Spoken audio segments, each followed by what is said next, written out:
बालपणामध्ये जी वस्तू आहे ती योग्य आहे, पण बालपणाची वस्तू चालवण्यात नाही.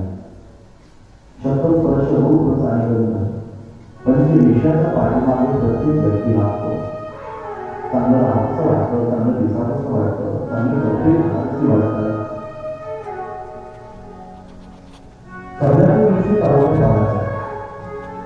वृद्धापकाळामध्ये फक्त आपले शक्तीवर आहे तर दीर्घ शाळा थंडीचे दिवस असून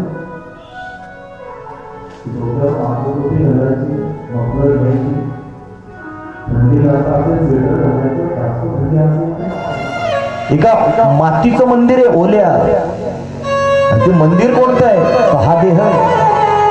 लक्षात ठेवा. आत 6 जण उंदीर, 6 उंदर आहेत आतमध्ये. काम, क्रोध, मद, मत्सर, दंभ आणि अहंकार अशी 6 उंदर आहेत दादा. गुंफा करिता ती पोखर यांनी पोखरून टाकला आपल्याला या मातीच्या मंदिराला. याचा नका करू अंगीकार गा, वासुदेव करीतो फेरा, तू अध्यापिका निदसुरा. दुसऱ्या 25 वर्षामध्ये तुम्हाला पैसा मिळवावाच लागेल आणि तिसऱ्या 25 वर्षामध्ये तुम्हाला पुण्य मिळवावंच लागेल. हे करावंच लागणार तुम्हाला. लक्षात ठेवा, ही काळ्या दगडावरील पांढरी रेष आहे. हे बदलावंच, हे करावंच लागेल तुम्हाला. नाही केलं तर उपयोग नाही.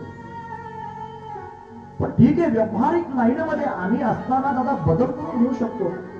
एखाद्या व्यापारामध्ये तोटा आले तर तो व्यापार आम्ही बंदही करू शकतो, दुसरा व्यवसाय चालू येतो ना.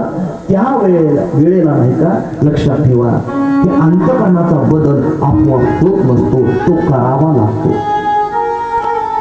जसा प्रपंच होत असतो पण परमार्थ करावा लागतो. लक्षात ठेवा.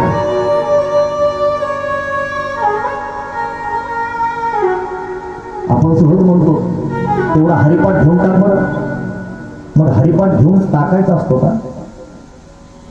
आणि भांडे घासून घे म्हणजे बघा किती उलट आहे. भांडे घासून टाकायचे असतात पण भांडे घासून घेतो का? हरिपाठ बघा लक्षात ठेवा, घ्यायचा असतो, घेऊन टाकायचा नसतो. हा बदल अंतःकरणातला अतिशय महत्वाचा आहे. ज्याच्या अंतःकरणातले विकार नाहीसे झाले, ज्याच्या अंतःकरणातले या चित्तातले दादा मन, विक्षेप, आवरणासारखे 3 दोष नाहीसे झाले, त्याचं चित्त निर्मळ बनतं. आणि चित्त निर्मळ बनलं किती आदिमाया भगवती, तो भगवंत या चित्तामध्ये गवसणी सोबत येतो. नाशा चित्तामध्ये देव राहतो. चित्त हे व्यापक बनलं पाहिजे. जी अडवांची करणी येईल शांतीची लेणी, दयाचे चित्त गवसणी व्यापकामच.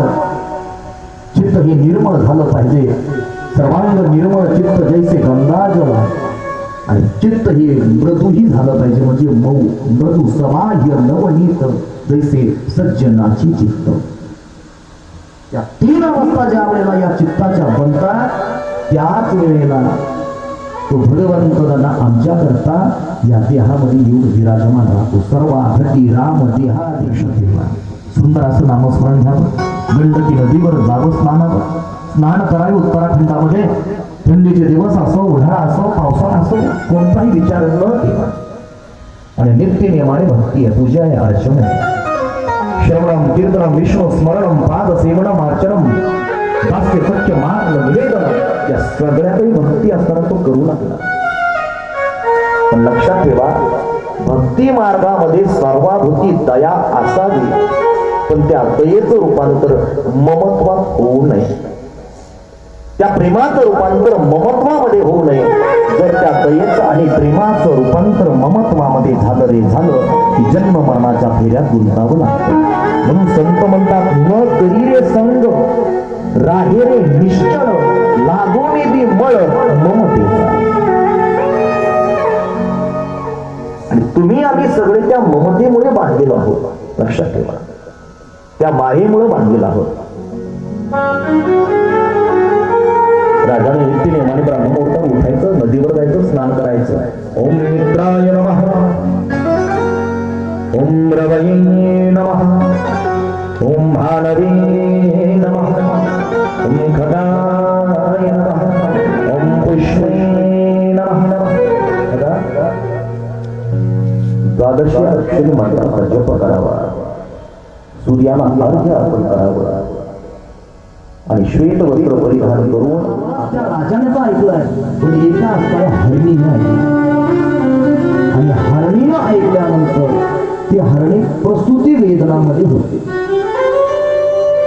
प्रसूती काल जवळ आला होता. तिने विचार केला, जर सिंह जवळ आला तर मला तर मारेल आणि माझ्या अर्भकालाही मारेल, पारसालाही मारेल. म्हणून आईची गळवड्याची जाती करी लाभावी